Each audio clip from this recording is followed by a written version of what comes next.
Guys, please make sure to stay until the end. We're going to talk about common mistake people make that can actually cost you thousands of dollars for parts, tools, diagnostics that you may not actually need. Stay with us, we'll explain what it is.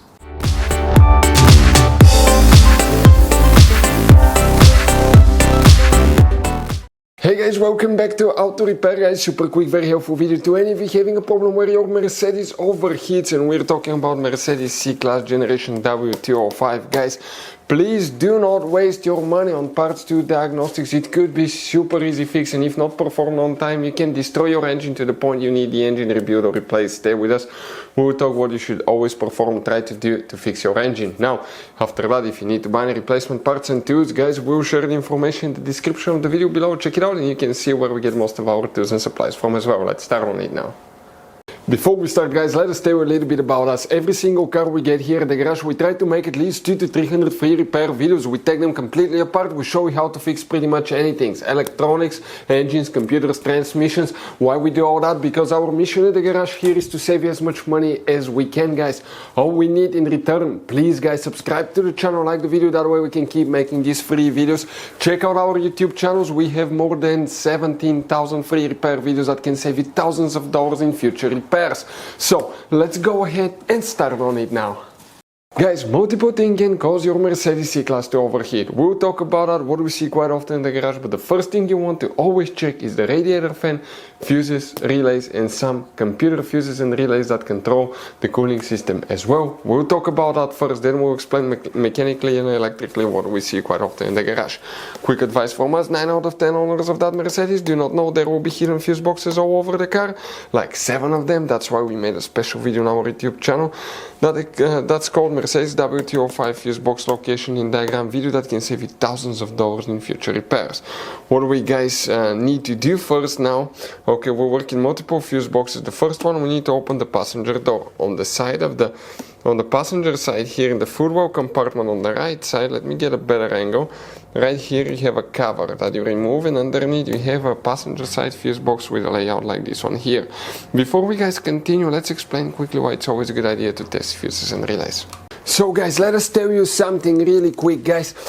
People make one common mistake. They never test fuses, relays, they look at them and they assume they're good. At that point, they think they have a good fuse or relay and they start replacing modules, computers, parts that can cost you thousands of dollars in repairs guys.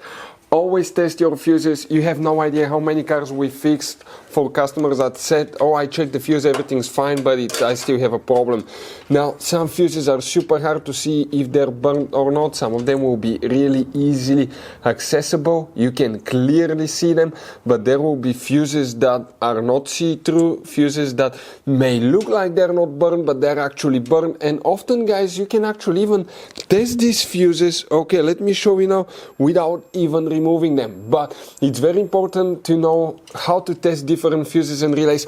And if you want to see how to do that guys, we're going to put that link to a video in the description of the video below, how to test fuse, how to test a relay. Always check that. I want to emphasize that enough because it could be a really simple fix.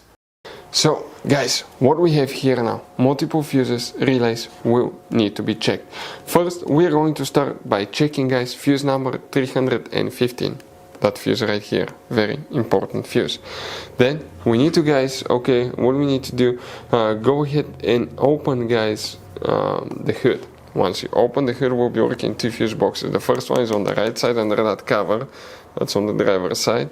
In order to get to the fuse box, which is right here, you can see it guys. You have that turning knob, turn it 90 degrees counterclockwise, while in the back, lift it up. And underneath you're going to find a fuse box with a black cover. You remove the 2 bolts with a Torx tool. When you open it, you have that layout here. Specifically here guys, we need to check. You may have fuse number 122. Some of you may or may not have this one. 126, it's very important fuse right here. Relay G right here guys. Excuse me, relay G. Relay J. Okay, here you will have 2 relays, O and J.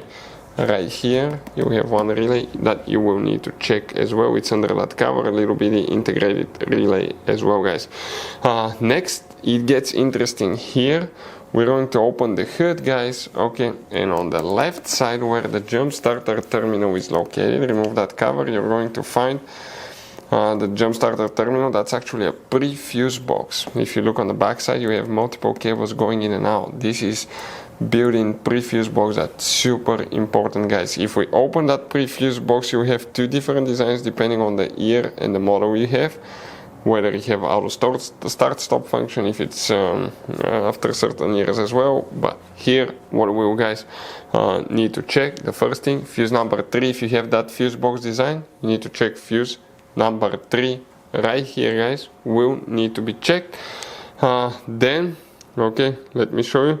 If you have the other fuse box design, okay, you will need to check fuse number 5 right here, and also you will need to check fuse number 7 and 9 will be the main radiator fan fuses right here.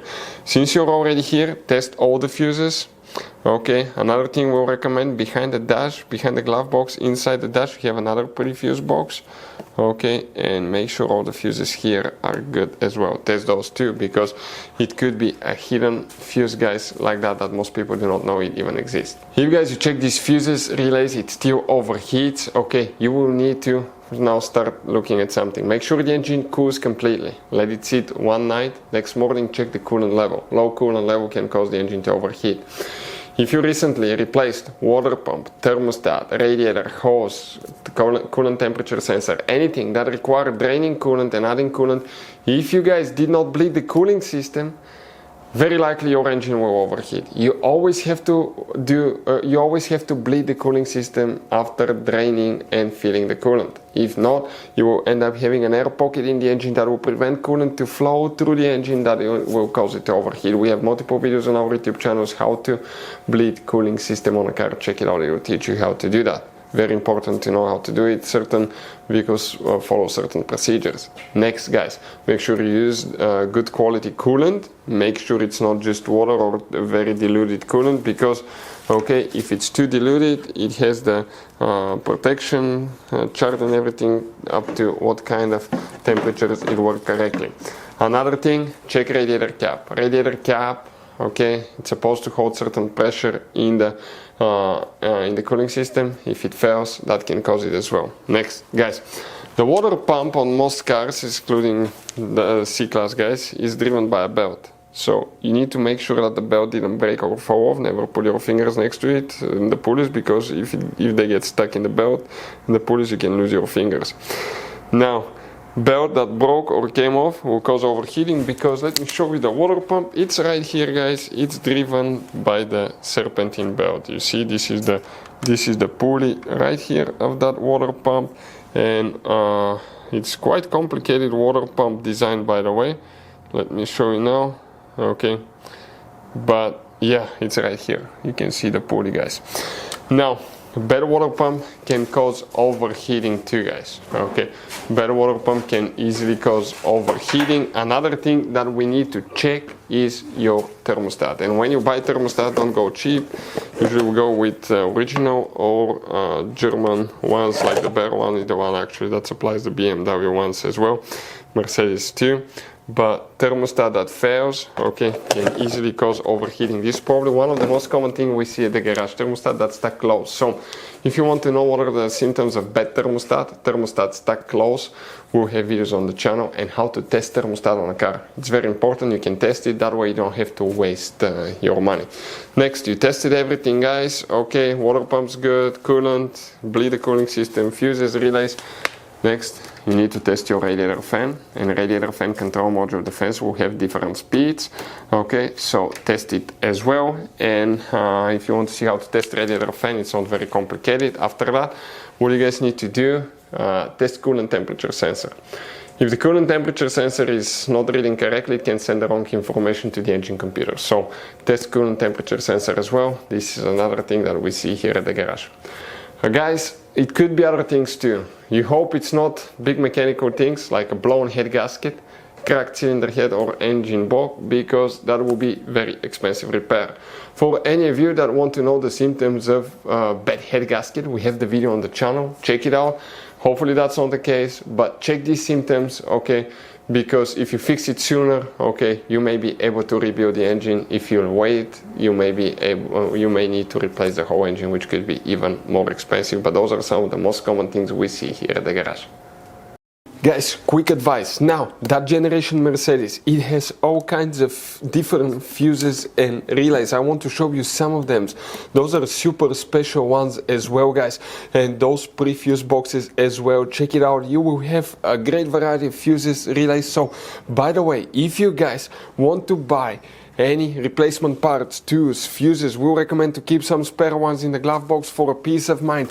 We're going to share the information in the description of the video below so you can see where you can get them from, and you can see where we get most of our tools and supplies from as well. Thank you guys for watching, and see you next time.